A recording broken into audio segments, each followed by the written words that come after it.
कल की क्लास में हमने होमोजेनियस सिस्टम सॉल्व करना सीखा था बाय रैंक मेथड। उसी क्रम में हम ये क्वेश्चन ले रहे हैं। आप देख रहे हैं ये तीन इक्वेशन जो बोर्ड पर लिखी हुई है, इसमें तीनों में जो एक्स वाई जेड जिसको हम नॉन बोलेंगे वो लीनियर हैं। तो इस सिस्टम को अब तक हम तीन अलग अलग इक्वेशन मान करके सॉल्व करते थे, बट अब सभी को हम एक सिस्टम का नाम देंगे, this is system one.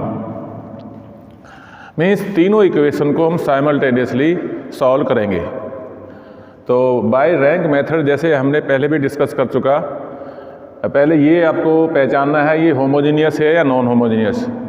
Homogeneous की पहचान होती है कि राइट हैंड साइड में जो कांस्टेंट टर्म होती हैं उसमें हर एक इक्वेशन में जीरो होना चाहिए। दैट मीन्स यहाँ अगर जीरो होता, यहाँ जीरो होता, यहाँ भी जीरो होता तो ये होमोजीनियस कैटेगरी में आता। बट यहाँ तीनों में, यहाँ पर तो तीनों में ही नॉन जीरो है तो ये नॉन होमोजीनियस कैटेगरी में आएगा। दैट मीन्स आप लिख दें it is non homogeneous system, non homogeneous, homogeneous and it is written in matrix form as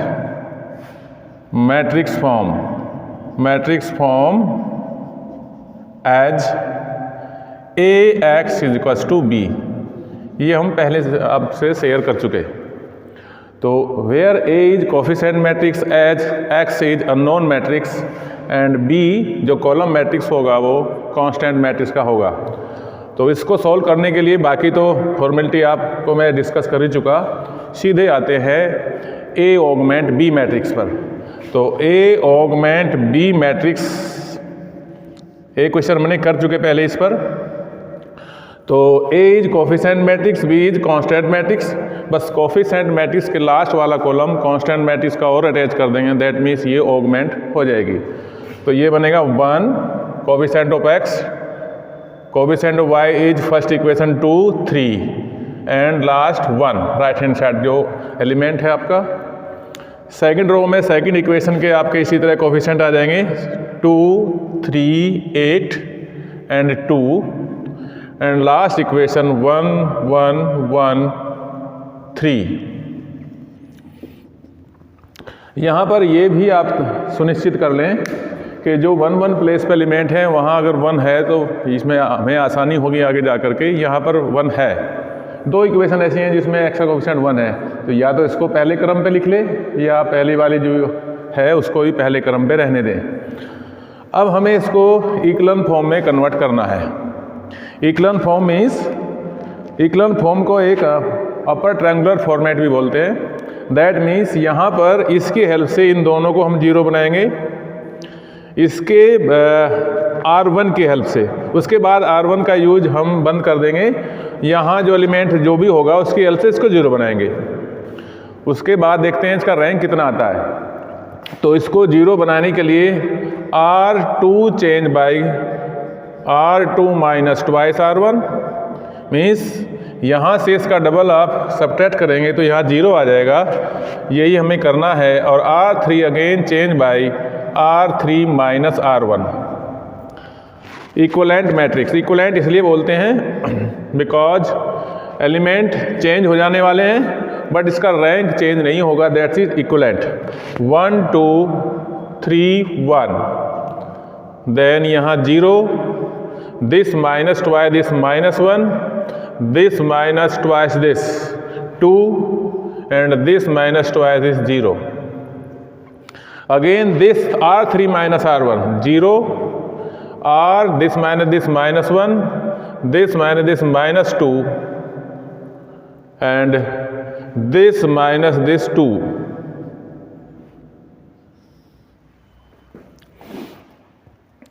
आप देख सकते हैं R1 की हेल्प से मैंने ये यहाँ पर इस प्लेस पर जीरो आ गया, इस प्लेस पर जीरो आ गया। अब आप R1 रो का इस्तेमाल बंद कर दें वरना ये जीरो डिस्टर्ब हो जाएंगे।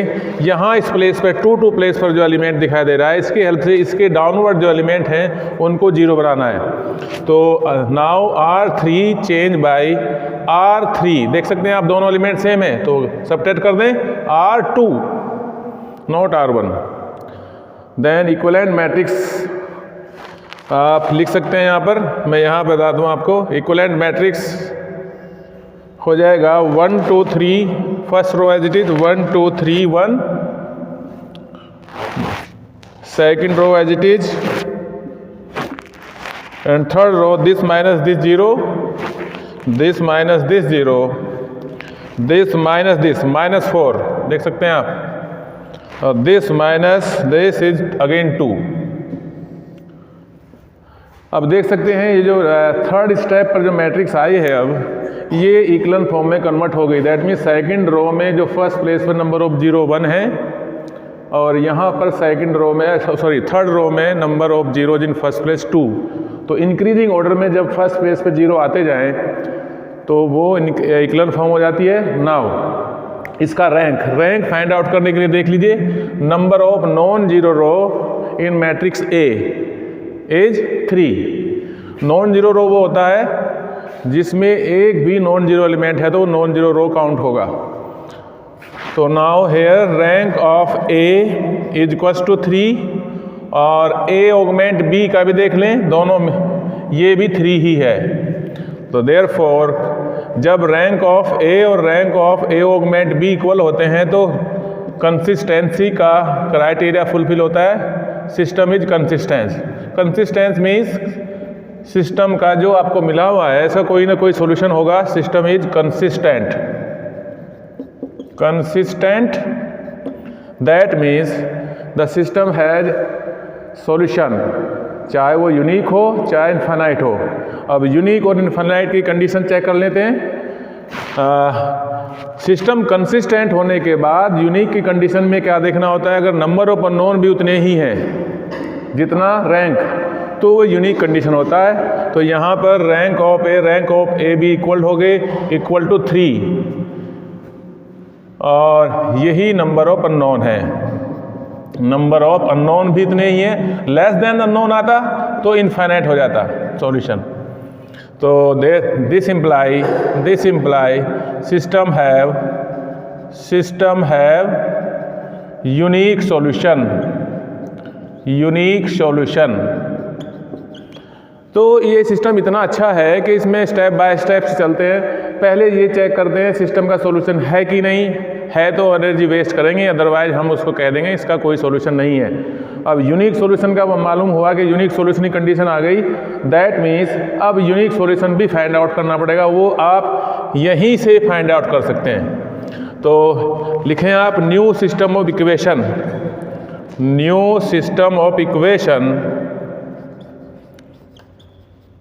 System of equation. आप ये जान लें, जो ये न्यू सिस्टम ऑफ इक्वेशन लिखेंगे हम, और ये इक्वेशन जो ओरिजिनल दी हुई हैं ये इक्विवेलेंट ही होगा। जो वैल्यू यहाँ से आएंगी वो वैल्यू वहीं उसको भी सेटिस्फाई करेंगी। तो ये हो जाएगा आपका x प्लस के 2y plus 3z equals to 1। यहाँ पर x का एलिमेंट 0 है तो 0 माइनस के y plus 2z equals to 0, and right equation is minus 4z equals to twice 4z equals to 2।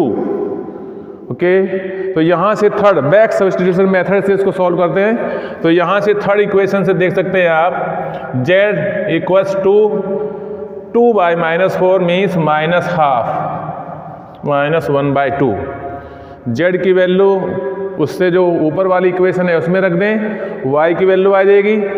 तो पुट यहाँ कर दीजिए आप, put z equals to -1/2 in -y plus 2z equals to 0। तो we will get value of y -y plus twice into -1/2 equal to 0। तो y equals to हो जाएगा जी, उधर जाकर देख सकते हैं आप, ये +1 और माइनस साइन से -1। तो y इज -1, x की वैल्यू -1/2, y टू दी वैल्यू -1/2 को 1 में ले जाएं। Now from put z equals to -1/2, y equals to -1, and in x plus 2y plus 3z equals to 1, तो we get x plus 2 twice into -1 plus 3z into -½ is equals to 1, तो x आ जाएगा आपका right side में ले जाए, -2 plus 2 हो जाएगा, -3/2 plus 3/2 और +1 तो ऑलरेडी है ही, तो ये आपका हो जाएगा 2 + 1 3 प्लस 3 एंड 3/2 1.5 इन 4.5 हो जाएंगे, 4.5 को आप लिख सकते हैं 9/2। अब जो लास्ट आंसर होगा, आंसर हो जाएगा आपका x is equals to 9/2, y is equals to -1, z equals to -½ ये वैल्यू आप चेक कर सकते हैं कि सही है आपकी गलत है। किसी एक इक्वेशन में देख लें, x 9/2, y -1 और z -½ तो माइनस के हो गए -1 -½ -3/2, 9/2 में से 3/2 गए, 6/2 6/2 3 होता है, राइट हैंड साइड में 3 है, तो दैट मीन्स इक्वेशन सेटिस्फाई हो गई, हमारा आंसर करेक्ट आ गया। ओके